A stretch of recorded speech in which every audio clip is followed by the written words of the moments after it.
ஆனா உன்னை பார்க்க வந்து செத்து போயிட்டான். உனக்கு எப்படா குற்ற உணர்ச்சி நம்ம ஓடி போனேன்? எப்படா பனையுள்ள போய் பரதேசி படுக்க முடிச்சோனால எப்படா முடிஞ்சு? படத்துல குழந்தை இறந்து போனா துடிக்கிறியடா படத்துல பரதேசி. திமுக அதிமுக வர்றப்ப நல்லா வந்தான், திமுக வர்றப்ப நல்லா வந்தான் அதிமுக. ஆனா வந்த பிறகு கெட்டு சீரழிஞ்சு நாசமா போன. ஆனா இவன் நாசமா போய் கெட்டு சீரழிஞ்சு தான் வர்றேன். நம்மளால 41 பேர் செத்து போயிட்டான்னா அவன் தற்கொலை எண்ணத்துக்கு தான் போவான். அவனால வெளியே வர முடியாது, அவனால நடமாட முடியாது. ஆனா இந்த மரணம் நிகழ்ந்து சரியா 3 மாத காலத்துல மலேசியாவில் போய் நடமாட முடியாதா? எப்படிடா? இன்று வரை பாஜகங்கிற வார்த்தையை சொல்ல துப்பில்லை இந்த தொடர். கூட்டம் நடந்தா டிவிக்கேன்னு கத்துறது, கொடிய காட்டுறது. 41 பேர் செத்து விழுந்த போது நீங்க எங்கடா புடுங்க முடியாடா? எங்கடா போனீங்க? இடியாப்பா வைக்க போனியா? டிவிக்க போனியா? எங்கடா போன? மக்களோட நிக்க துப்பு இல்லைன்னா என்ன மயத்துல கட்சி? ஆனா இவர் ஒரு பெரிய தலைவர், பெரிய மயாண்டி. உன் ஆணவத்துக்கு, உன் அதிகார திமிருக்கு, உன் செருக்கு முடிவு கட்டும்டா. மக்களை பார்த்தா என்ன பைத்தியமே தெரியுதா?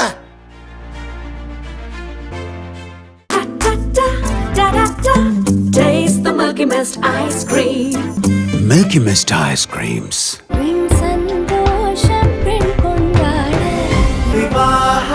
மணப்பெண்ணின் பிரத்யேகமான திருமணம் விவாஹா தி சென்னை சில்க்ஸ். உலகில் மொழிகள் தோன்றாத, பல மொழிகள் பிறக்காத காலகட்டத்தில் தமிழ் மொழிக்கான தொல்காப்பியம் என்கிற இலக்கண இலக்கிய நூலை கொண்டிருந்தது தமிழ் பேரினம். உலகில் பல இனக்கூட்டம் வாழ்வதற்கு நிலமில்லாது, தங்களுக்கென்று தேசமில்லாது நாடோடிகளாக திரிந்த காலகட்டத்தில் தங்கள் வாழ்வியல் நிலங்களை குறிஞ்சி, முல்லை, மருதம், நெய்தல், பாலை என்று 5 வகையாக பகுத்து வாழ்ந்தவர்கள் தமிழர்கள் நாம். வாழ்வதற்கு எந்த இலக்கணமும் தேவையில்லை.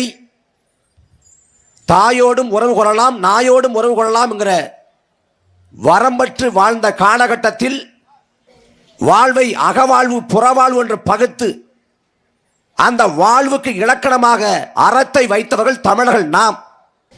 வாழ்வுக்கான எந்தவித இலக்கண விதிகளும் வகுக்கப்படாத காலகட்டத்திலே உலகம் முழுக்க வாழ்ந்த மாந்த கூட்டத்துக்கு திருக்குறள் என்கிற வாழ்வியல் நெறியை வழிகாட்டி நூலை தந்தது தமிழ் பேரினம்.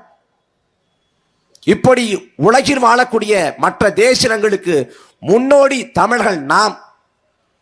இன்னைக்கு தமிழ்நாடு அப்படின்னா இந்தியாவில் இருக்கக்கூடிய ஒரு மாகாணம், மாநிலம் அப்படின்னு நினைக்கக்கூடாது. இது தமிழர்களின் வரலாற்று தாய்நிலம். வடவேங்கடம், தென்குமரி, ஆயிடே, தமிழுகுரும் நல்லுலகம் என்று போற்றி புகழப்பட்ட பறந்து விரிந்த நிலப்பரப்பு. பகுருளி ஆற்று, பன்மலை எடுக்கத்து, குமரி கோடும் கொடுங்கடல் கொள்ள, வடதிசை கங்கையும் யமுனை, கங்கையும் இமயம் கொண்டு தென் திசை ஆண்ட மன்னவன் வாடி என்று போற்றி புகழப்பட்ட பறந்து விரிந்த நிலம். அப்படிப்பட்ட இன கூட்டத்துக்கு இன்றைக்கு அரசியல் என்று என்ன இருக்கிறது? இந்த தமிழ்நாட்டை 60 ஆண்டுகளாக திமுகவும் அதிமுகவும் மாறி மாறி ஆண்டிருக்கிறது. அன்பான சொந்தங்களே, உலகம் முழுக்க உற்றுநோக்கி பாருங்கள். எல்லார் கையிலும் அலைபேசி இருக்கிறது, உள்ளங்கையில் உலகம் இருக்கிறது. உலகம் மாறி இருக்கிறது.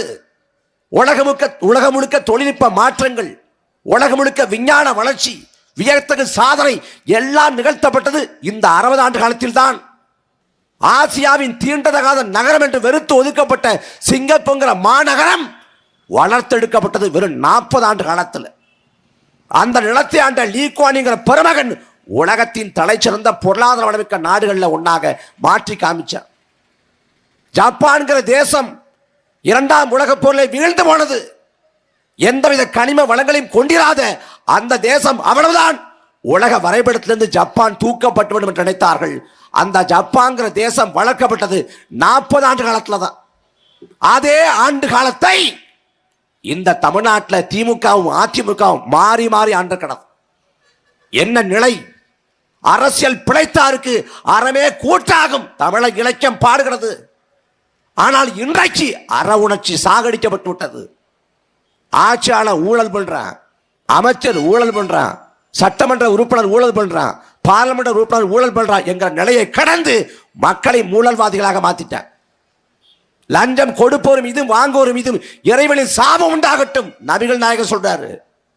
அவரே சொல்றாரு, ஒரு காலம் வரும், அந்த காலத்திலே நேர்மையோடு வாழ்வது என்பதே நெருப்பு துண்டுகளை கையில் வைத்திருப்பாங்க ஒப்பாங்க. உன்னால நேர்மையா வாழ முடியாதா அப்படின்னு சொல்றாரு. அவர் சொன்ன காலம் நாம் வாழ்ந்து கொண்டிருக்கிற இந்த காலம்தான், தற்காலம் தான். என்ன நிலைமை? ஒருத்தன் நேர்மையா இருப்பான், உண்மையா இருப்பான், மக்களுக்காக உழைப்புறமா உழைப்பான். ஆனா மக்கள் அவனை பார்த்து சொல்லுவான், பிழைக்க தெரியாதவன், தானும் படுக்க மாட்டான், தள்ளியும் படுக்க மாட்டான். ஒருத்தன் ஊரடிச்சு உலையில போடுவான், செந்தில் பாலாஜி மாதிரி. மகராசன் எப்படி வாழ்றான் பாருடா. வாழ்ந்தா இந்த மாதிரி வாழணும். யாரு? எந்த மக்கள் நல்லா வாழணும் நேர்மையா உழைக்கிறோமோ அந்த மக்கள் நேர்மைய உண்மைய உதாசீனப்படுத்துற இந்த நிலைக்கு நம்மை தள்ளியது யார்?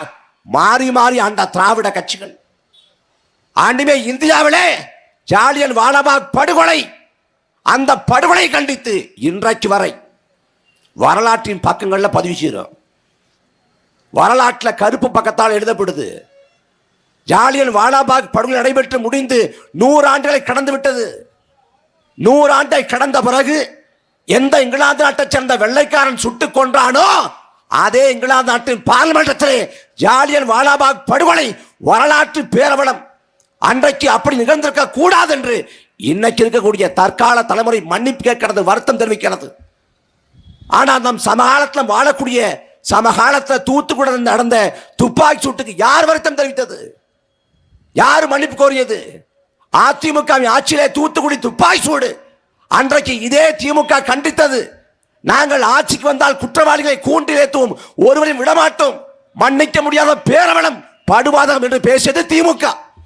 ஆனா திமுக ஆட்சிக்கு வந்த பிறகு தூத்துக்குடியில் எவன் மக்களை சுட்டுக் கொன்றானோ அவர்களை பாதுகாத்தது, படுகொலை செய்து முடித்தது அதிமுக. படுகொலை செய்தவர்களை காப்பாற்றிக் கொண்டிருப்பது திமுக. என்ன மாற்று திமுகவுக்கும் அதிமுகவுக்கும்? திமுக ஒரு பஜனை பாடுவான், ஒரு பல்லவி பாடுவான். பாஜக ஒரு வாஷிங் மிஷின் வச்சிருக்கு. அந்த வாஷிங் மிஷின்ல ஊழல்வாதிகளை போட்டு வெளுத்து அப்பழுக்கட்டவளா மாற்றிடுவாங்க.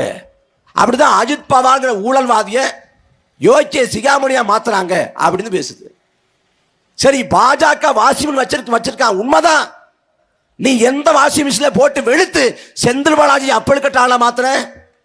2016 ஆண்டு அரவக்குறிச்சி பொது தேர்தல், தமிழ்நாடு சட்டமன்ற பொது தேர்தலில் அரவக்குறிச்சி தொகுதிக்கு தேர்தல் தள்ளி வைக்கப்படுகிறது, தஞ்சாவூர் தொகுதிக்கு தேர்தல் தள்ளி வைக்கப்படுகிறது.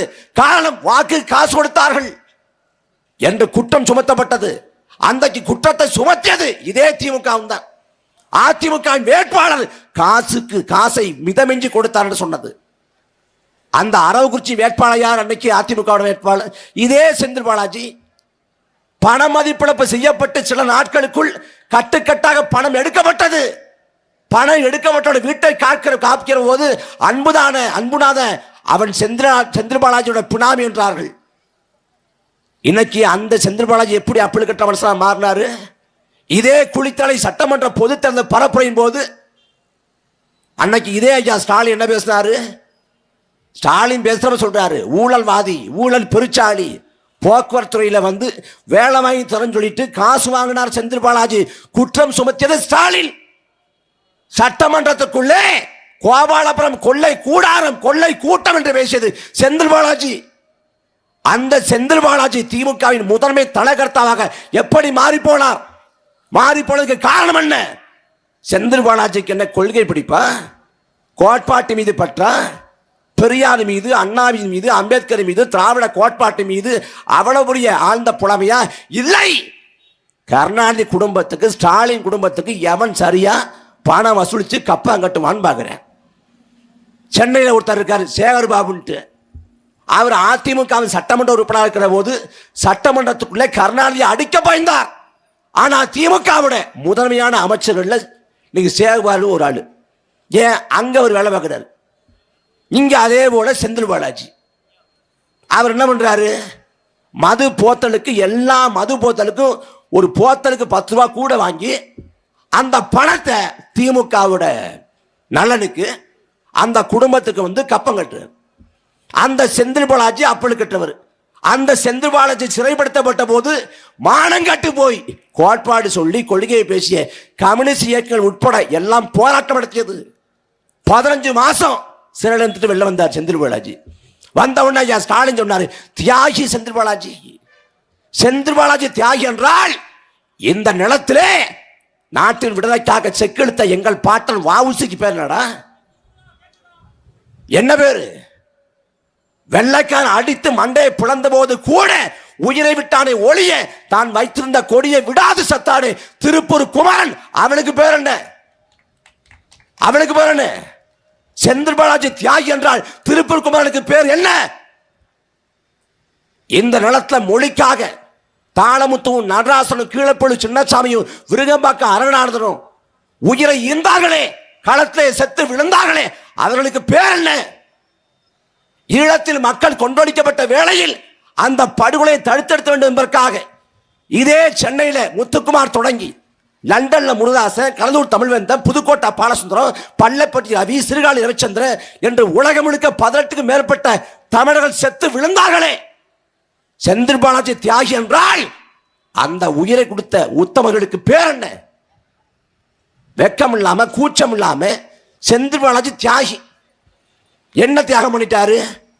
லஞ்சம் வாங்கிட்டு உலகத்திலே திரும்ப கொடுத்தவர் செந்தில் பாலாஜி. மிகப்பெரிய தியாகம் இல்லையா? செந்தில் பாலாஜி வசமாக மாட்டிக்கொண்டார். அவரால் தப்பிக்க முடியாது. ஏனென்றால் லஞ்சத்தை வாங்கிவிட்டு அவர் திரும்ப கொடுத்து விட்டதால் அப்பழுக்கற்று அது சாட்சியாக மாறியது. அதனால் என்ன பண்ணிட்டான்? செந்தில் பாலாஜி இந்த வழக்கில் திமுக அரசு 1000 பேருக்கு மேல சாட்சிகளாக சேர்த்திருக்கிறது. இந்த 1000 பேரையும் விசாரிச்சு முடிச்சு வழக்கோட இறுதி தீர்ப்பு வர்றதுக்குள்ள செந்தில் பாலாஜியின் பேரன் பிறந்து விடுவார். செந்தில் பாலாஜியின் பேர். ஏன்னா இந்த நூற்றாண்டுல வழக்கு முடிய போறதில்லை. அப்ப செந்தில் பாலாஜியை காப்பாற்றுவதற்கு இந்த கேடுகட்ட திமுக அரசு எந்த நிலைக்கு போகுது? இதே செந்தில் பாலாஜி அதிமுக இருக்கிற போது கேசி பழனிசாமி மணல் கொள்ளை அடிக்கிறார். அதை ஏற்க முடியாது, மணக்கொள்ளைக்காக போராட்டம் செய்வோம் சொன்னது செந்தில் பாலாஜி. ஆனா இன்னைக்கு திமுக ஆட்சியர் மணக்கொள்ளை இல்லையா? இதே அமராவதி ஆத்திர மணக்கொள்ளை அடிக்கப்படுதா இல்லையா? என்ன நிலைமை? அடிமை இந்தியாவில் நம் பாட்டன் பாரதி வாண்ண காவிரி தென்பண்ணை பாலாறு தமிழ் கண்டதொரு வையை புறநதி என மேவியாறு பல ஓட திருமணி செலுத்த தமிழ்நாடுன்னா அடிமை இந்தியாவில் பிறந்து அடிமை இந்தியாவில் செத்து போனவன் பாரதி. அவன் அடிமை இந்தியாவில் ஆறுகள் தமிழ்நாட்டை செழிக்க வைத்தது. தமிழ்நாடு முழுக்க குறுக்கு நெடுக்குமாக ஆறுகள் ஓடி செழிக்க வைத்தது. ஆனா சுதந்திர இந்தியாவில் அத்தனை ஆறுகளும் செத்து போனது. காவிரியிலே தண்ணி கட்டு 30 ஆண்டுக்கு மேல போராட்டம். மத்தியிலே காங்கிரஸ் ஆண்டாலும் சரி, பாஜக ஆண்டாலும் சரி, தமிழ்நாட்டை திமுக ஆண்டாலும் சரி, அதிமுக ஆண்டாலும் சரி, காவிரியில தண்ணி வராது. காவிரியில தண்ணி கட்டு போராடினால் கர்நாடகாவில் வாழக்கூடிய தமிழ் துரத்தோடு தடிப்பான். 91 பங்கரப்பாங்கிற கர்நாடக முதலமைச்சர் ஆட்சியிலே காவிரி நடுவமன்றத்தோட இடைக்கால தீர்ப்பு 205 டிஎம்சியை தமிழ்நாட்டுக்கு தர வேண்டும் என்று சொன்ன போது அந்த 205 டிஎம்சி தண்ணியை தமிழ்நாட்டுக்கு கொடுங்கள் என்று தமிழ்நாட்டில் போராட்டம் நடத்திய போது கர்நாடகாவில் வாழ்ந்த தமிழரை துரத்தி அடித்தான். தமிழர் உடைமைகளை சேதப்படுத்தினான். அந்த நிலத்தை வாழ விடாது 100கணக்கான பேரை கொண்டொழிச்சான். தமிழ் பெண்களை பாலியல் கொடுமைக்கு உள்ளாக்கினான். அதற்கு பிறகு மூட்டை முடிச்சை எடுத்துக்கொண்டு அள்ளிக்கொண்டு தமிழ்நாட்டுக்கு அகதிகளாக கர்நாடகாவில் வாழ்ந்த தமிழர்கள் இடம்பெயர்ந்தார்கள். 2016 இதே தமிழ்நாட்டை சேர்ந்த கேபி என்கிற தனியார் பேருந்துகளை 50 பேருந்துகளை தெருவில் விட்டு கொளுத்தினான். காவிரியில தண்ணி கட்ட வராது என்ன வாங்கி தரணுங்கிற நோக்கம் திமுகவுக்கோ அதிமுகவுக்கோ ஒரு நாளும் இல்லை. காவிரியிலே தண்ணி வந்தால் மண்ணை கொள்ளையடிக்க முடியாது. காவிரியிலே தண்ணி வந்தால் விவசாய நிலத்தை விட்டு வெளியேற மாட்டான். அதனால் அத்தனையார்களையும் மனக்கொள்ள. என் அன்பு மக்களே, கேரளாவில் 44 ஆற்றுப்படுகை இருக்கு. ஒரு ஆற்றுப்படுகை 2 ஆற்றுப்படுகை இல்ல, 44 ஆற்றுப்படுகை. ஆனால் அங்க மண் அள்ளே முடியாது. கேரளாவை அந்த மாநிலத்தை ஆளக்கூடிய ஆட்சியாளம் பாதுகாக்கிறாங்க. உமன் சாண்டி ஆண்டாலும் சரி, பினராயி விஜயன் ஆண்டாலும் சரி, கேரளாவை கடவுளின் தேசம் என்று வர்ணிக்கிறான். அவன் நிலத்தையும் வளத்தையும் பாதுகாத்துக் கொண்டிருக்கான். ஆனா தமிழ்நாட்டு நிலைமை என்ன? அத்தனை ஆறுகளையும் மனக்கொள்ள. காவிரியில தண்ணி வரல, ஒரு பக்கம் போராட்டம். அதே சமயம் காவிரி ஆற்றின் துணையாறு அமராவதி, காவிரி ஆற்றின் துணையாறு பவானி, காவிரி ஆற்றின் துணையாறு நொய்யல், இந்த ஆறுகள் செத்து கொண்டிருக்கிறது. அன்பான மக்களே, மனிதன் விஷத்தை அறிந்தால் வாழ முடியாது. நுரை தள்ளுவது போல ஆறு நுரை தள்ளி கொண்டிருக்கிறது. நொய்யலாறு செத்து போனது. அமராவதி ஆறு அழிவு விளிம்பில் இருக்கிறது. என்ன செய்ய போறோம்? திரும்ப திமுக வாக்கு செலுத்த போறோமா? திரும்ப அதிமுக வாக்கு செலுத்த போறோமா? திமுக ஆட்சியில சட்ட ஒழுங்கு சரியில்லை, அதிமுக போராட்டம் செய்யும். அதிமுக ஆட்சியிலே சட்ட ஒழுங்கு சரியில்லை, திமுக போராட்டம் செய்யும். ஆனா என்றைக்காவது திமுக ஆட்சியிலே மனக்கொள்ளை இருக்கிறது என்று அதிமுக போராடி நீங்கள் பார்த்ததுண்டா? அதிமுக ஆட்சியிலே மனக்கொள்ளை இருக்கிறது என்று திமுக போராடி நீங்கள் பார்த்ததுண்டா? திமுக அதிமுக ரெண்டு பேரும் கட்சிகள்ல எந்த கட்சி ஆண்டாலும் சரி இந்த மண் வளத்தை சூறையாடுவான், கொள்ளையடிப்பான். 2000 ஆண்டுகளை பின்னோக்கி போய் பாருங்க. வரலாற்றில் தமிழ்நாட்டை எண்ணற்ற மன்னர்கள் ஆண்டார்கள். அந்நிய மன்னர்கள் படையெடுப்பை நிகழ்த்தினார்கள். தமிழ்நாட்டின் மீது போர் புரிந்தார்கள், சண்டையிட்டார்கள். உயிர் பலி கொடுக்கப்பட்டது. வாதாபி எரிக்கப்பட்டது, உறையூர் எரிக்கப்பட்டது, கோயில்கள் நொறுக்கப்பட்டது, புத்த மடங்கள் தகர்க்கப்பட்டது, தேவாலயம் இடிக்கப்பட்டது. இத்தனை ஆண்டு காலத்தில் எந்த ஒரு மன்னனும் எத்தனை வன்முறை செஞ்சிட்ட போதிலும், எத்தனை போர் புரிந்திட்ட போதிலும், ஒரு ஆத்துல மண்ணை கொள்ளையடித்து அவன் கோட்டை கட்டல, ஒரு மலையை தகர்த்து அவன் அரண்மனை கட்டல. மன்னராட்சி காலத்தில் பாதுகாக்கப்பட்ட இயற்கை வளங்கள் மக்களாட்சி காலத்திலே சூறையாடப்பட்டு கொண்டிருக்கிறது. வெள்ளக்காரர் 200 ஆண்டு 300 ஆண்டு இந்த இந்தியாவை ஆண்டான். வெள்ளக்காரன் இந்த நாட்டின் வளங்களை அள்ளிக்கொண்டு போனான், செல்வ வளங்களை அள்ளிக்கொண்டு போனான். இந்த நாட்டின் மீது மிகப்பெரிய சுரண்டலை செஞ்சான். நம் முன்னோர்களை அடிமைப்படுத்தினான், கொடுமைப்படுத்தினான், தூக்கில தொங்கில வச்சான். ஆனால் அந்த வெள்ளைக்காரன் இந்த நாட்டின் இயற்கை வளங்கள் மீது கை வைக்கல. ஆனால் 60 ஆண்டுகள திராவிட ஆட்சியிலே இந்த மண்ணின் வளங்கள் சூறையாடப்பட்டு கொண்டிருக்கிறது. என்ன செய்ய போறோம்? மறுபடியும் திமுகவுக்கு அதிமுகவுக்கு ஓட்டு போட போறோமா? தமிழ்நாட்டுக்கு 9 லட்சம் கோடி 10 லட்சம் கோடி கடன். அந்த 9 லட்சம் கோடி கடன் 80 லட்சம் கோடி கடனாக மாறினாலும் சரி, என்றாவது ஒரு நாள் அந்த கடனை தீர்க்க முடியும். பொருளாதார சிக்கலை நம்மளால தடுத்து இந்த நிலையை மீட்டு கொண்டு வர முடியும். ஆனா இந்த நிலத்தின் வளங்கள் சூறையாடப்பட்டால் என்ன செய்ய முடியும்? என்ன செய்ய முடியும்? மலைகளை தகர்த்துட்டான். மலைகள் என்பது மலைகள் இல்லை. ஒரு கோயிலின் ராஜகோபுரம் கூட தகர்க்கப்படலாம். ஆனால் நீர்கோபுரம் சொல்லப்படக்கூடிய இந்த மலைகள் ஒரு நாள் தகர்க்கப்படக்கூடாது. ஆனா தகர்த்து முடிச்சுட்டேன். ஆனா ஆளக்கூடிய ஆட்சியாளர்களுக்கு இதை பத்தி எந்த கவலையும் இல்லை. இங்க மணற்கொள்ளைக்கு எதிராக, வளக்கொள்ளைக்கு எதிராக, நீர்கொள்ளைக்கு எதிராக எவன் போராடுறானோ அவன் களத்திலே பலியிடப்படுவான். புதுக்கோட்டையை சேர்ந்த சமூக செயல்பாட்டாளர் ஜகபர் அலி, அவர் இந்த கனிமூல கொள்ளைக்கு எதிராக போராட்டம் செய்கிறார். போராட்டம் செய்துவிட்டு ஒரு தேதியை குறித்து, இந்த தேதியில் நான் மிகப்பெரிய அளவில் மக்களை திரட்டி ஆர்ப்பாட்டம் செய்ய போறேன் அப்படின்னு அறிவிக்கிறார். மாவட்ட ஆட்சியர்கிட்ட மனு கொடுத்துக்கிறாரு. எந்த தேதியில மாவட்ட ஆட்சியர்கிட்ட மனு கொடுத்தாரோ அந்த தேதியில லாரியை ஒரு முறைக்கு பல முறை அவரை ஏத்தி நச்சு கொண்டான். எங்க பிழைச்சு வாரோ தப்பிச்சு வாரோன்னு பிழைக்கவே கூடாது என்று கொண்டான். தூத்துக்குடியில் நேர்மையான கிராம நிர்வாக அலுவலர் லூடுது மணக்கொள்ளையை தடுத்தார். மணக்கொள்ளைக்கு எதிராக களத்தில் நின்றார்.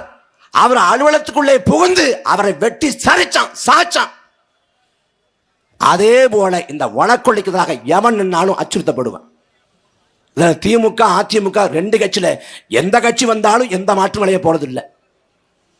இதே செந்தில் பாலாஜி தான் சொன்னார். இங்க இருந்துகிட்டு திமுக ஆட்சிக்கு வந்தோடனே 10 மணிக்கு ஆட்சிக்கு வந்தா 10:10க்கு மண் அள்ளுங்க, யாரு கேட்க போறான்னு. அன்பு மக்களே, மண் தானே மணல் தானே என்று நினைக்கலாம். 1 கியூபிக் மீட்டர் அளவுக்கு மண்ணை எடுத்தால் 3 கியூபிக் மீட்டர் அளவுக்கு நிலத்தடி நீர் மட்டம் கீழே போகும். ஆற்றிலே மண்ணை எடுத்தால் 6 நீரை சேமிக்கிற தன்மையை இழந்துவிடும். தொடர்ச்சியாக மண் எடுக்கிற போது 6 செத்து போகும். 6 ஒண்ணுமில்லாத வளங்களை இழந்து போகும். அந்த நிலைக்கு இந்த 2 புறம் திராவிட கட்சிகளும் தமிழ்நாட்டை தள்ளி கொண்டிருக்கிறது. இதுல மறுபடியும் திமுக ஓட்டு போடணும், மறுபடியும் அதிமுக ஓட்டு போடணும். 2021 இதே திமுக என்ன சொல்லுச்சு? அதிமுகவோட கொடுமையான ஆட்சிக்கு மாற்றான ஆட்சியை தருவோம், நாங்கள் வந்தால் விடியல் ஆட்சியை தருவோம், நாங்கள் வந்தால் நீர்த்தரவு ரத்து செய்வோம், நாங்கள் வந்தால் பழைய ஓய்வூதிய திட்டத்தை அமல்படுத்துவோம், நாங்கள் வந்தால் இந்த லஞ்ச ஊழலை ஒழிப்போம், நாங்க வந்தா நிர்வாக சீர்கட்ட போக்குவோம், நாங்க வந்தா அந்த ஊழல்வாதிகளை சிறைப்படுத்தும், எல்லாவற்றையும் சொன்னது இதே திமுக.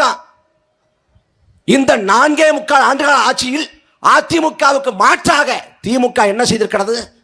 அதிமுகவின் ஆட்சியில் என்னவெல்லாம் நடந்ததோ அதுவெல்லாம் திமுகவின் ஆட்சியிலே சத்தமில்லாது நடந்து கொண்டிருக்கிறது. அதிமுகவின் ஆட்சியிலே மதுபான கடையை மூடக்கோரி போராட்டம் நடத்தணும். தமிழ்நாடு முழுக்க பெண்கள் போராட்டம், திமுகவும் சேர்ந்து போராட்டம் நடத்தியது. இந்தியாவில் இளமதி விலை கொண்ட மாநிலம் தமிழ்நாடு, ஆகவே மதுபான கடையை மூட வேண்டும். தமிழ்நாடு முழுக்க போராட்டம் நடத்தியது அம்மையார் கனிமொழி. ஆனா இன்னைக்கு நிலைமை என்ன? இன்னைக்கு திமுக மதுபான கடையை மூடல. இதே திமுக 2021 தேர்தல் வாக்குறுதி கொடுத்தது, நாங்கள் ஆட்சிக்கு வந்தால் படிப்படியாக மதுவிலக்கை அமல்படுத்துவோம்.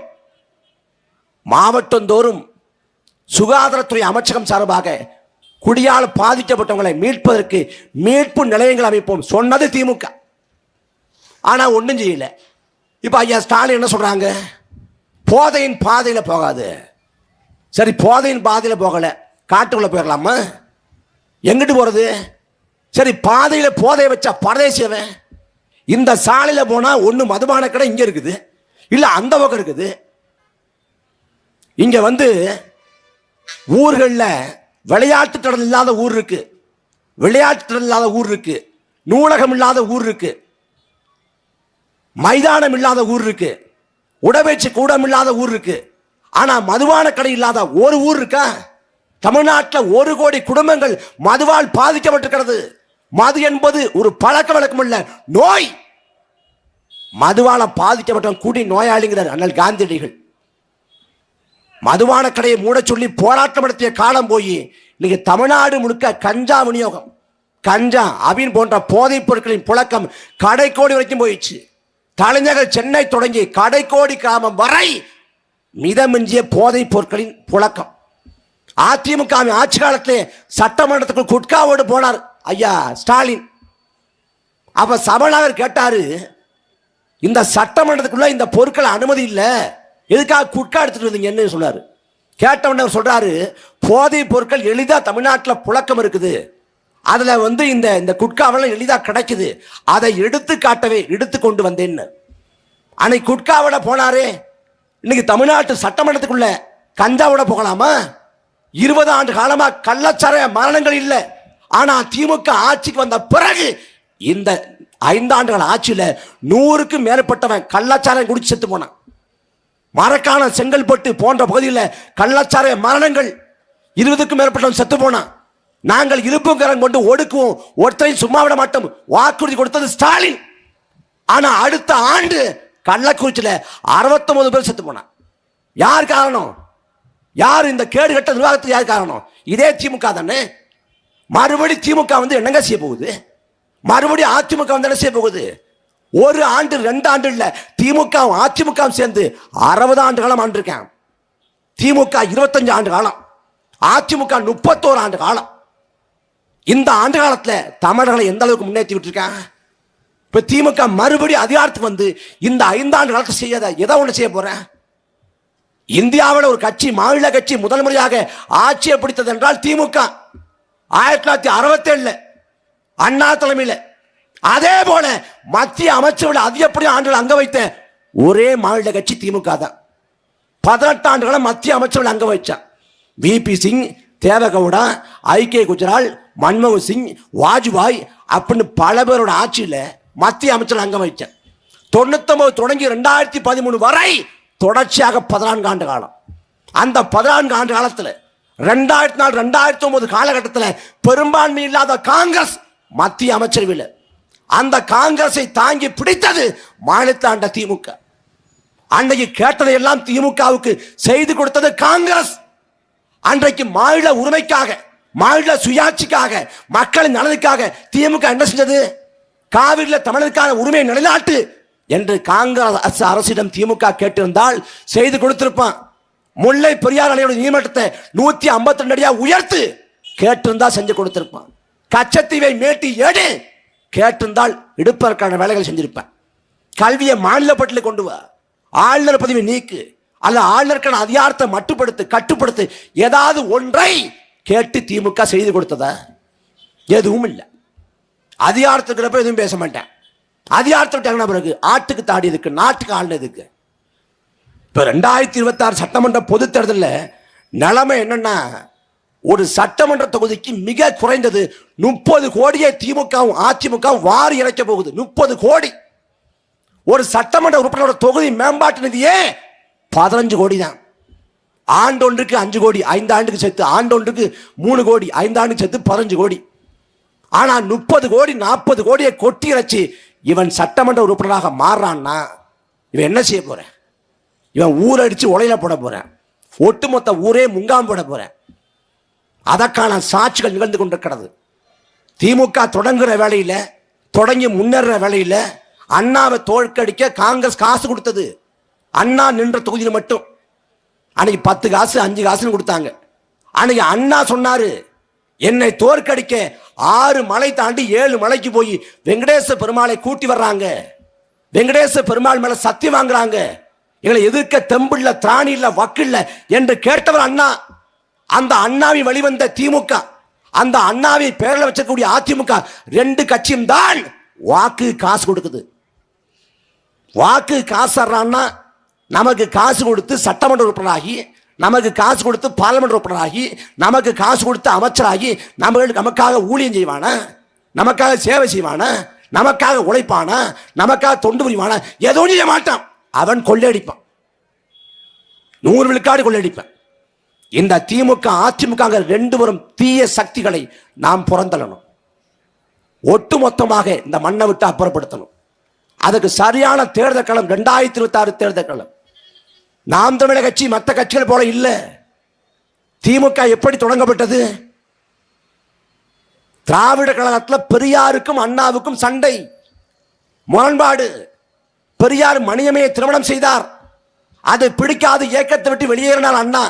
வெளியேறிய அண்ணா தனி இயக்கம் தொடங்குகிறார், அது திமுக. அதே போல அந்த திமுகவில் பிற்காலத்தில் அண்ணாவின் மறைவுக்கு பிறகு கருணாநிதிக்கும் எம்ஜிஆருக்கும் முரண்பாடு.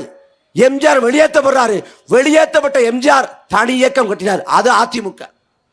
அதற்கு பிறகான காலகட்டத்தில் கருணாநிதிக்கும் வைகோவுக்கும் முரண்பாடு, சண்டை. வைகோ வெளியேற்றப்படுறாரு, வெளியேற்றப்பட்ட வைகோ தனி இயக்கம் கட்டினார், அது அதிமுக. இப்படி திமுகவும் அதிமுகவும் தனிப்பட்ட 2 பேருக்கிடையான முரண்கள்ல தோன்றிய இயக்கங்கள். ஆனால் நாம் தமிழர் கட்சி அவ்வாறு உருவாகவில்லை. வரலாறு இட்ட கட்டளை, காலம் கையளித்த உத்தரவு இது. அன்பு மக்களை, எந்த நாளை வேண்டுமானாலும் தமிழன் மறக்கலாம், கடக்கலாம். தமிழன் மறக்க கூடாத ஒரு நாள் இருக்கிறது, 2009 மே 18.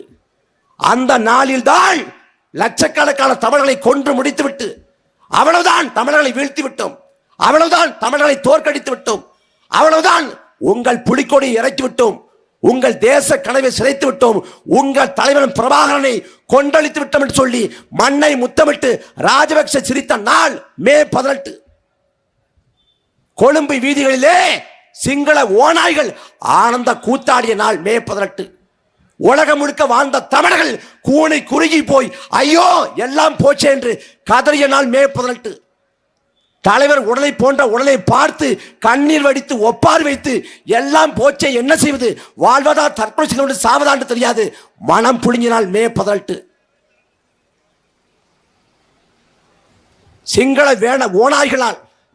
சிங்கள ஓநாய்களால் விடுதலை புலிகள் படைப்பிரிவுல ஊடக பிரிவில் இருந்த அக்கா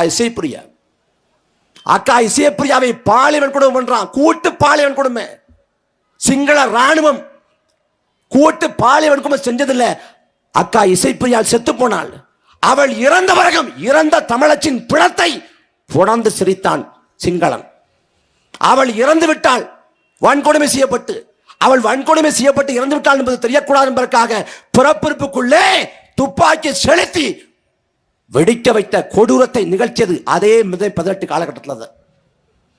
தலைவர் பிரபாகரின் இளைய மகன் பாலச்சந்திரனை கை கட்டுகிற தூரத்தில் வைத்து சுட்டு கொன்று அவனை கொன்றொழித்ததும் அதே மே 18 தான்.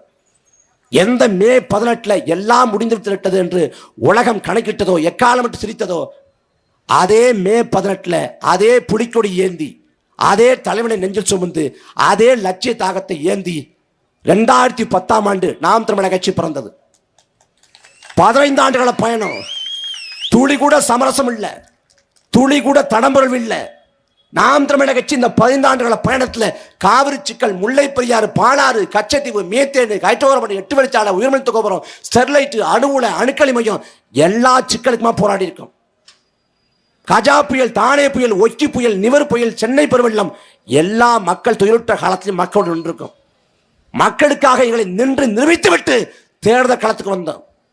2010 தொடங்கப்பட்ட நாம் தமிழர் கட்சி 2016 முதல் முறையாக போட்டி போட்டது. 1.1 விழுக்காடு வாக்கு, 1 விழுக்காடு வாக்கு, அவ்வளவுதான் நாம் தமிழர் கட்சி முடிந்து போனது.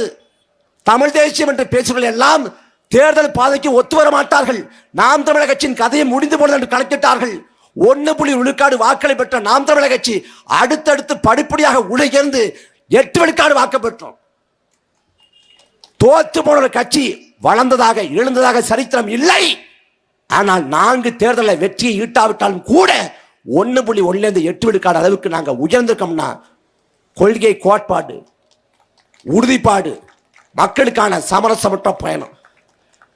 நாங்கள் இந்த மண்ணுக்கானவர்கள், நாங்கள் இந்த மக்களுக்கானவர்கள். எங்களை ஆதரிக்காம நீங்க யார் ஆதரிக்க போறீங்க? இந்த கரூர் வேலுச்சாமி புறங்கிறப்ப இந்த கூட்டம் நடப்பதற்கு முன்பாக வந்து பார்த்தோம். வந்து பார்க்குறப்ப இந்த இடத்துக்கு வந்த உடனே மனநிலை மாறுது, ரொம்ப மனசு வந்து கனமாகுது. கண் முன்னே 41 உயிர்களை பறி கொடுத்தோம். ஒரு அயோக்கியனோட அஜாக்கிரதையால எவ்வளவு பெரிய கொடுமை! இந்தியாவில் ஒரு அரசியல் கட்சியின் கூட்டத்தில் இடிபாடுக்குள்ள சிக்கி 41 பேர் இறந்து போனாங்கன்னா இதுதான் முதல் முறை. இவ்வளவு பெரிய எண்ணிக்கை இல்லை.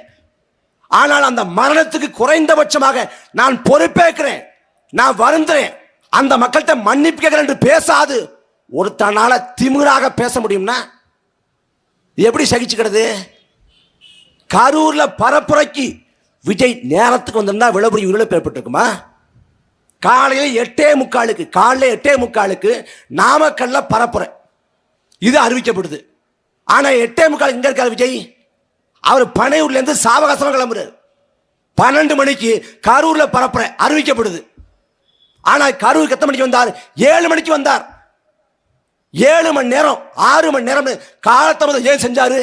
ஒருவேளை கரூர்ல படப்பிடிப்பு, நாமக்கல்ல படப்பிடிப்பு, 7 மணிக்கு படப்பிடிப்பு. என்ன பண்ணிருப்ப? 6 மணிக்கு மேக்கப் போட்டு உட்காந்துருப்ப. 6 மணிக்கு போய் அந்த இடத்துக்கு வரைஞ்சிருப்ப. ஆனா பரப்புரை இல்ல. ஏன் இவ்வளவு காலதாமதம்? காரணம், உன்கிட்ட கொள்கை இல்லை, உன்கிட்ட கோட்பாடு இல்லை, உனக்கு வந்து மக்கள் நலன் இல்லை. உன்னை பார்க்க கூட்டம் வருது, அந்த கூட்டத்தை காட்டி எனக்கு தான் மாசு இருக்கு, எனக்கு தான் செல்வாக்கு இருக்கு, எனக்கு தான் மக்கள் ஆதரவு இருக்கு அப்படின்னு காட்டணும். அதுக்கு என்ன பண்ற? சனிக்கிழமை கூட்டம் நடத்துற, சனிக்கிழமை ஜவுளி வர்த்தகம், அது தொழில் நடக்குது. இங்க வார சம்பளம் வாங்கிட்டு எல்லாரும் 7 மணிக்கு தான் கடைத்தெருவுக்கு வருவாங்க. அப்ப அந்த கூட்டத்தை எதிர்நோக்கி திட்டமிட்டு நாமக்கல்ல இருந்து இங்க எவ்வளவு கிலோமீட்டர்? கரூருக்கு 32 கிலோமீட்டர், 42 கிலோமீட்டர் தான். மிஞ்சி போனா 1 மணி நேரம், 1.5 மணி நேரத்தில் வந்துக்கலாம். ஆனா வராம 4 மணி நேரம், 5 மணி நேரம் காலதாமதம் செஞ்சு நாமக்கல்ல பரப்புரைக்கு வந்தவன அப்படியே வண்டியோடு சேர்த்து கூட்டு வந்து இங்க வர்றப்ப காவல்துறை சொல்லுதுங்க, காவல்துறை சொல்லுது அங்க போன இடிபாடுக்குள்ள சிக்கல் நேரிடலாம், அங்கே நிறுத்துக்கணும். நான் நிறுத்த மாட்டேன்னு திட்டமிட்டு கொண்டு வந்து 41 பேர் செத்து போறேன். உங்க கண்முன்னே ஆம்புலன்ஸ்ல செத்து விழுந்து ஏத்தி கொண்டு போறாங்க. ஆம்புலன்ஸ் வருது, என்னப்பா ஆச்சு, ஏதோ ஆச்சுப்பா அப்படின்னு கூட்டத்தை நிறுத்தாம கடைசி வரைக்கும் அந்த கூட்டத்தை நடத்தி 41 பேர் செத்து போனப்ப ஓடிகாலி பையன் மேல் ஓடி போறேன். வர்றதுக்கு 7 மணி நேரம் ஆகுது, 8 மணி நேரம் ஆகுது. ஆனா திருச்சிக்கு 2 மணி நேரத்தை எப்படி போனேன்? எப்படி போனேன்? உன்னை பார்க்க வந்து செத்து போனா. குறைந்தபட்ச குற்ற உணர்ச்சி இருந்தா கரூர்ல வந்து செத்து போனவங்க உடம்புக்கு மாலை போட்டு கண்ணீர் விட்டு அழுது ஒப்பாரி வச்சுக்கணும். ஆனா கடைசி வரை கரூருக்கு வராம நீ வந்து மகாபலிபுரத்துல ரெசார்ட்டை புக் பண்ணி ரெசார்ட்டுக்கு வாங்க, நான் காலில் விழுந்து கதறி மன்னிப்பு கேட்கிறேன்னா திமிர்த்தான் தானே. 20 லட்சம் பணம், செத்து போனவங்க தலா வீட்டுக்கு வந்து தலா 20 லட்சம் பணம் கொடுத்துட்டா செத்து போன உயிர் வந்துருமா? என்ன திமிரு! செப்டம்பர் 27 இந்த மரணம் நடக்குது. அன்னைக்கு நான் வந்து வேதாரண்யம் பக்கம் ஒரு பொதுக்கூட்டத்தில் இருக்கிறேன். பொதுக்கூட்டம் முடிஞ்ச உடனே அலைபேசி எடுத்து பார்க்குறேன். இந்த மாதிரி விஜய் பரப்புல 10 பேர் இறந்து போயிட்டாங்களா அப்படின்னு செய்தி வருது. அலைபேசியை பார்க்குற மாத்திரத்தில் கண்ணில் தனியாக ஊற்றுது. அடுத்த நாள் கோயம்புத்தூரில் பொதுக்கூட்டம் அப்படிங்கிறதுனால பேருந்து பதிவு பண்ணி இந்த கரூர் வழியை தான் போகணும். அதனால் கோயம்புத்தூருக்கு போகாமல் கரூரில் இறங்கினப்ப அங்கே போய் நிற்கிறப்ப அண்ணன் நன்மாரன் உள்ளிட்ட நாம் தமிழர் உறவுகள் 2 மணிக்கு 3 மணிக்கு இருந்தாங்க. 2 மணிக்கு 3 மணிக்கு இருந்தப்ப அங்கே அந்த உறவுகளோடு இன்னும் கடைசியில் அந்த பிணவரைக்கு எதுக்க வரிசை உடம்புகள் அடுக்கி வைக்கப்பட்டுச்சு. உடம்பு அடுக்கி வைக்கப்பட்டவன் மாலை வாங்கிட்டு மாலை போடலாம் அப்படின்னு அண்ணன் நன்மாரனோடு போகிறப்ப அண்ணன் நன்மாரன் வந்து முதல்ல மாலை போடுறாங்க. எனக்கு மாலை கொடுத்து போட சொல்கிறாங்க. மாலை போடலான்னு கிட்ட நெருங்குறப்ப மாலை போட முடியாமல் என்னடா இது ஒன்றுமோ உடம்பு மாதிரி தெரியுது என்னடான்னு பார்க்குறப்ப ஒரு குழந்தை, அது குழந்தை உடம்புன்னு தெரிஞ்ச மாத்திரத்தில் உடம்பு நடுங்கி அழுதுகிட்டு நல்லா மோட முடியலை மாலை போடலன்னு அழுதுட்டு வந்தேன். எனக்கு வலிக்குதுடா, யாரோ செத்து போனேன்னு நினைக்கிறேன், எனக்கு வலிக்குதுடா. ஆனால் உன்னை பார்க்க வந்து செத்து போயிட்டான், உனக்கு எப்படா குற்ற உணர்ச்சி நம்ம ஓடி போனேன், எப்படா ஓடி போக முடிஞ்சு, எப்படா பனையூரில் போய் பரதேசி படுக்க முடிச்சோனால எப்படா முடிஞ்சு. படத்துல குழந்தை இறந்து போனா துடிக்கிறியடா படத்துல பரதேசி. ஆனா உண்மையில 8 குழந்தை இறந்து போச்சுடா. இதே இடத்துல மரக்கிளையிலேருந்து ஏறின விழுந்து கூட்டால் சரிஞ்சு துரு விஷ்ணு குழந்தை இறந்து போச்சு.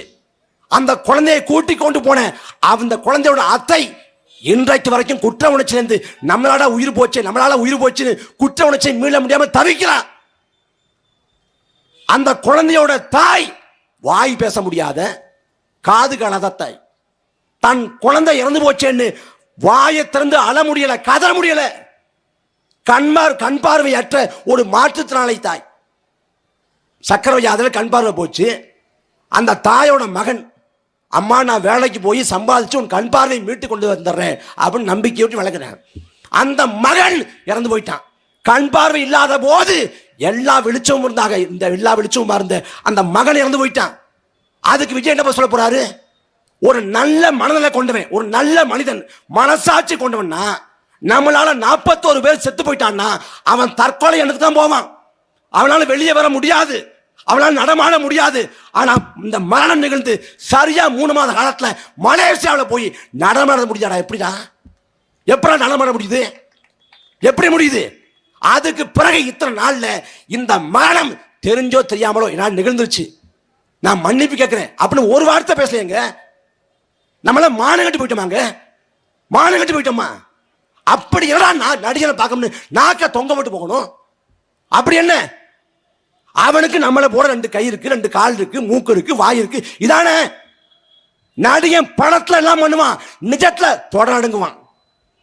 கரூர் மரணத்துக்கு பிறகு இந்த வழக்கு சிபிஐக்கு மாற்றப்பட்ட பிறகு இன்று வரை பாஜகங்கிற வார்த்தையை சொல்ல துப்பில்லை. இந்த தொடர்நிலைக்கு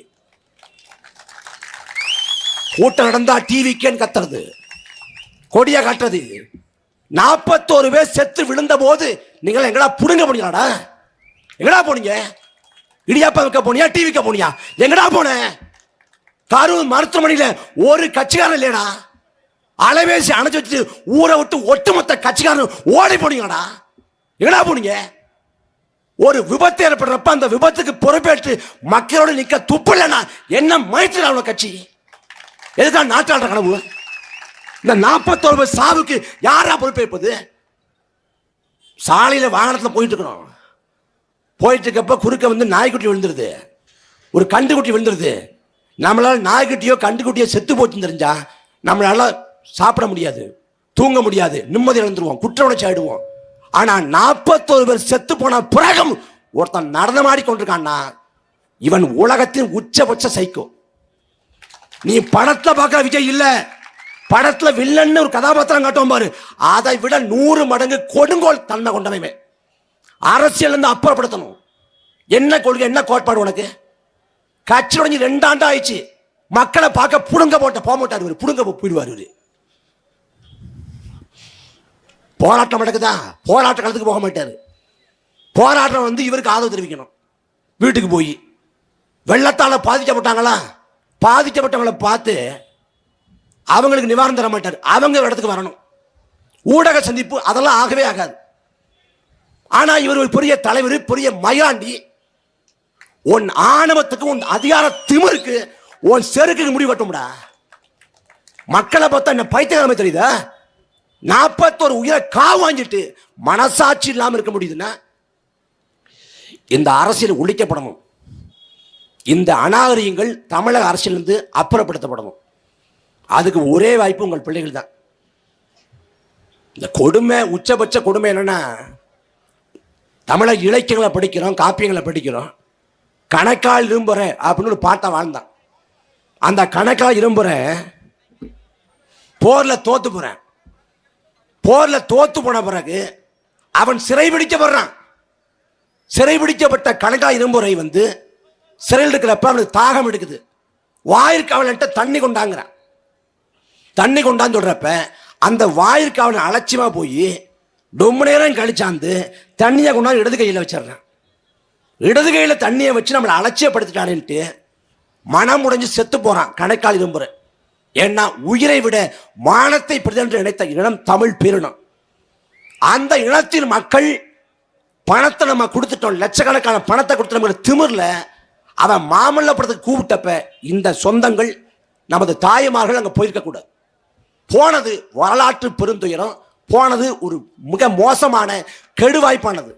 அதில் ஒரு தாயார் வந்து என் புள்ள போயிட்டான், போயிட்டு போறேன், என் புள்ள போயிட்டான், போயிட்டு போறேன், அவரை பக்கத்தில் நின்று பார்க்க வாய்ப்பு கிடைச்சில, அதுவே பெருசுங்கிறாங்க. இந்த கொடுமையை எங்க போய் சொல்லி தொலைக்கிறது? தன் மகன் போரிலே புறமுதுகிட்டு செத்து போனால் அவன் பாலுண்ட மார்பை அறுத்தறிவேன். ஒருவேளை நெஞ்சிலே அவன் காயம்பட்டு செத்து போனால் அவனை பெற்றதற்கு நான் பேருகை கொள்வேன்னு ஒரு தாய் சொன்னான். புறநானூற்று தாய். அந்த புறநானூற்று தாய் பிறந்த தமிழ் மண்ணில் தான் இது போன்ற தாய்களும் இருக்கிறாங்கிறது எவ்வளவு பெரிய கொடுமை. அன்பு சொந்தங்களே, ஆட்டுக்கார அலமையில ஒரு படம் வந்துச்சு. அந்த படம் வந்தப்ப படத்துல முதன்மையான பாத்திரத்தில் நடிச்சது ஒரு ஆடு. அந்த ஆட்டை வந்து வீதியாக கூட்டு போறாங்க படத்தோட ப்ரமோஷனுக்கு. அப்ப பார்க்க வந்து இன்னைக்கு விஜய் பார்க்க கூட்டம் வந்தது போல ஆட்டை பார்க்க கூட்டம் வருது. அப்ப பார்த்த ஆட்டை பார்க்க கூட்டம் வர்றப்ப கவிக்கும் அப்துல் ரஹ்மான் வந்து ஒரு கவிதை எழுதுறாரு. ஆடு நன்றாக கம்பீரமாகத்தான் இருக்கிறது, மக்கள் தான் மக்களாக மாறி போனாங்கன்னு. அந்த நிலை இன்னைக்கும் மாறல. மாறணும்னா நாம் விழிப்புணர்வு கொள்ளணும். 41 பேர் செத்து விழுந்த இடத்துல சொல்றோம். இந்த அரசியல் அநாகரிகங்கள், சமூக குப்பைகள் முற்று முழுதாக துடை தெரியப்படணும். இவன் அதிகாரத்துக்கு வந்தால் திமுக அதிமுக விட மிக மோசமான நிலைக்கு தமிழ்நாட்டை கொண்டு போயிடுவான். திமுக அதிமுக வர்றப்ப நல்லா வந்தான், திமுக வர்றப்ப நல்லா வந்தான் அதிமுக. ஆனா வந்த பிறகு கெட்டு சீரழிஞ்சு நாசமா போன. ஆனா இவன் நாசமா போய் கெட்டு சீரழிஞ்சு தான் வர்றான். திமுக அதிமுக வந்து வந்த பிறகு உயிர்களை காவு வாங்கினான். ஆனா இவன் வர்றப்பவே 41 உயிர்களை காவு வாங்கிட்டான். அதனால் வாய்ப்பு ஒண்ணுதான். வரலாறு மீண்டும் ஒரு முறை இந்த வாய்ப்பை கொடுக்காது. உங்கள் பிள்ளைகளுக்கு வாக்கை தாருங்கள். பெருந்தலைவர் காமராசர் 9 ஆண்டு காலம் பொற்கால ஆட்சியை கொடுத்தார். காமராசர் ஆட்சி குறித்து கவியரசு கண்ணதாசன் காலத்தின் கடைசி கருணையினர், காலம் ஒரு முறை கடைசியாக கருணையிட்டிருக்கிறார். அதே போல வரலாற்றின் கடைசி வாய்ப்பு நாம் தமிழர் கட்சி. அதை உணர்ந்து உங்கள் பிள்ளைகளுக்கு விவசாய சின்னத்தை வரக்கூடிய 2026 சட்டமன்ற பொதுத் தேர்தலில் வாக்கு செலுத்துங்க. இந்த சட்டமன்ற தொகுதியோட வேட்பாளராக எங்கள் பெருமதிப்புக்குரிய ஐயா கருப்பையா அவர்கள் நிறுத்தப்பட்டிருக்கிறார். ஐயா கருப்பையா அவர்கள் வந்து இதே தொகுதியில் போட்டி போட்டாங்க, மக்கள் வெற்றி பெற வைக்கல. ஆனா கரூர்ல இந்த மரணம் நிகழ்ந்துருச்சு, 41 பேர் செத்து போயிட்டாங்கிறப்ப உடனடியா ஓடோடி போய் களத்தில் நின்றார். மக்கள் பிரச்சனையா, மக்கள் துயரமா, மக்கள் துன்பமா, களத்தில் போய் மக்களுக்காக நிற்கக்கூடிய ஒரு பெருமகன் ஐயா கருப்பை நினைச்சிருந்தா அவர் மருத்துவமனையில் உட்கார்ந்திருந்தா ஆயிரக்கணக்கால் லட்சக்கணக்காக சம்பாதித்து ஒரு செல்வ செழிப்போடு ஒரு வாழ்க்கையை வாழ முடியும். ஆனால் இந்த மண்ணுக்காக மக்களுக்காக அர்ப்பணித்துக் கொண்டு இந்த மண்ணும் மக்களும் நலம் பெற வேண்டும், மக்கள் நலவாழ்வு வாழ வேண்டும் என்பதற்காக களத்திருக்கிறார். அப்படிப்பட்ட பெருமகளுக்கு விவசாய சின்னத்தை வாக்களித்தாருங்கள். நாங்கள் இறுதிவரை உறுதியாக இந்த மண்ணுக்காக மக்களுக்காக ஒழிச்சாவும். நன்றி, வணக்கம்.